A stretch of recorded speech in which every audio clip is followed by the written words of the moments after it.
Whenever you look up at the night sky, what do you see? It's just vast, beautiful, and so quiet. And for all our searching, for all our listening, the cosmos has answered us with nothing. Just a huge, echoing silence. And that silence, it's genuinely one of the biggest mysteries we have ever faced. Okay, to really get why that silence is so weird, you have to start with the sheer scale of it all. Just look at this number. That's 70 sectillion. It's almost impossible to wrap your head around, right? That is our best guess for the number of stars in the observable universe. 70,000 million suns. And we now know that planets are everywhere. They're super common, which means there are trillions upon trillions of chances for life to get started. And all of that incredible potential boils down to this one famously simple but devastatingly complicated question. It was first asked by the physicist Enrico Fermi during a totally casual lunch back in 1950. If the universe is so ridiculously crowded with opportunity, why does it seem so empty? Where is everybody? Right. So this major contradiction, this huge gap between the high odds of life existing and the absolute lack of any evidence for it, well, it has a name. We call it the Fermi paradox, or a bit more poetically, the Great Silence. Let's really dive in and unpack what that means. So yeah, the paradox is a real scientific puzzle. I mean, based on the laws of physics and biology as we understand them, the universe should be absolutely teeming with technological civilizations. It should be noisy. But when we actually look, when we listen, we find nothing. No signals, no giant alien megastructures, just silence. Now, while Fermi gets all the credit for his casual lunchtime question, it was another physicist, Michael Hart, who really formalized the whole thing back in 1975. See, Hart's argument was much stronger.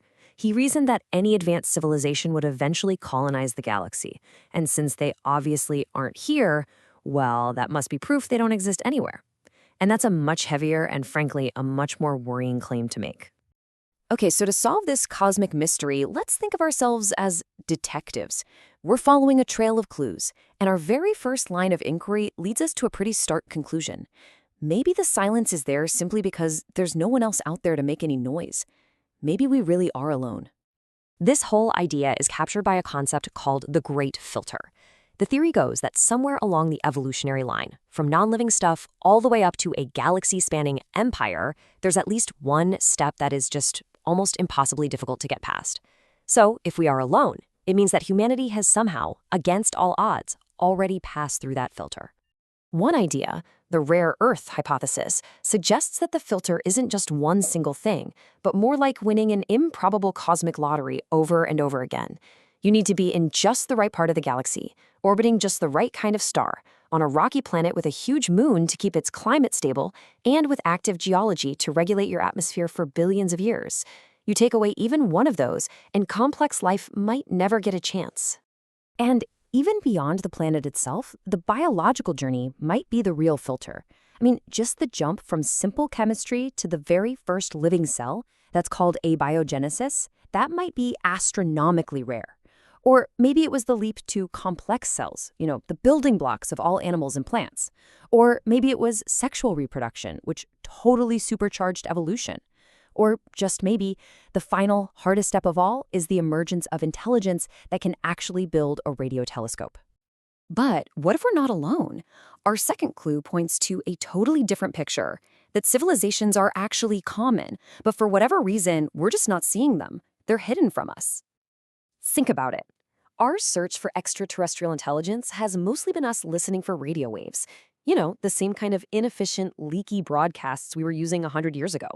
Any advanced civilization would probably be way more efficient, using tight laser beams, or maybe even communication based on physics we haven't even discovered yet. We might be looking for smoke signals in an age of quantum entanglement. Here is another thing. Up to 85% of the stars in our galaxy are these things called red dwarfs, and they live for trillions of years. So, plenty of time for life to evolve. But their planets are tidally locked, meaning one side is always scorching hot and the other is frozen solid. And they're constantly getting blasted with intense radiation. So the most common homes in the galaxy might be great for simple life, but just terrible for building a technological civilization. And what if the proof isn't light years away? What if it's right here in our own backyard? There's this field called Archaeoceti, and it suggests we should be looking for traces of ancient probes, maybe sitting dormant on the moon or hiding in the asteroid belt, left behind by some visiting civilization a long, long time ago. This brings us to our third and final clue, and I gotta say, it's the most chilling one. This theory says that the silence isn't some accident of physics or probability. No, the silence is a deliberate choice. They are actively hiding. So if they're hiding, why? Well, you've got two very different reasons. On the one hand, there's the zoo hypothesis. It's the optimistic view that super advanced civilizations are watching us, kind of like a protected nature preserve, and they have a strict do not interfere policy for our own good.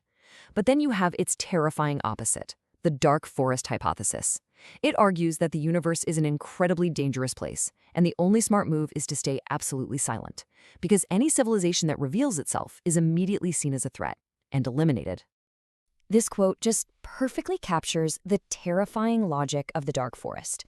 In that kind of universe, survival depends on paranoia. You can never, ever be sure of another civilization's true intentions across the vastness of space. And since technology can grow exponentially fast, any other civilization could become an existential threat. So the only safe strategy is to eliminate any potential rival the second you detect them. So, let's recap our clues. Either they don't exist, they're hidden from us, or they're hiding from us. After sorting through all the evidence, what does this cosmic detective story actually mean for our own future? What's the verdict for humanity? This, right here, is really the single most important question the paradox forces us to ask ourselves. If the Great Filter was some incredibly rare biological fluke in our deep past, like the origin of life itself, then wow, we are one of the luckiest and maybe one of the very first species in the entire universe. Our future is wide open. But if the filter is something that all technological civilizations face, well, that probably means it's still waiting for us up ahead. Here's a thought that's really counterintuitive, but so important. Philosopher Nick Bostrom said that finding simple life on Mars would actually be bad news. Why? Because if we discovered microbes on Mars, it would mean the first steps of life are easy and common everywhere. And if they're easy, that makes it much more likely that the Great Filter, the thing causing the Great Silence, is in our future. A barrier, like nuclear war or runaway AI or environmental collapse, that we haven't faced yet, and that almost nobody gets past. So when you boil it all down, each of these solutions has a profound lesson for us. If we are alone, it means life on Earth is just unimaginably precious, and we have a responsibility to carry that spark out to the stars. If they're hidden, then our job is to get smarter, to look in new ways and in new places. And if they are hiding, well, that suggests we live in a very dangerous cosmos, and we should probably think very, very carefully before we start shouting into the dark. In the end, we're left with this question, which is really a question about us. When we look out at the Great Silence, are we gazing at an empty stage, just waiting for us to begin the first act of some great cosmic story? Or are we standing in a dark forest, where the silence itself is the sound of everyone else who knows that the only way to survive is to never, ever make a sound? The answer, whatever it is, will define our future.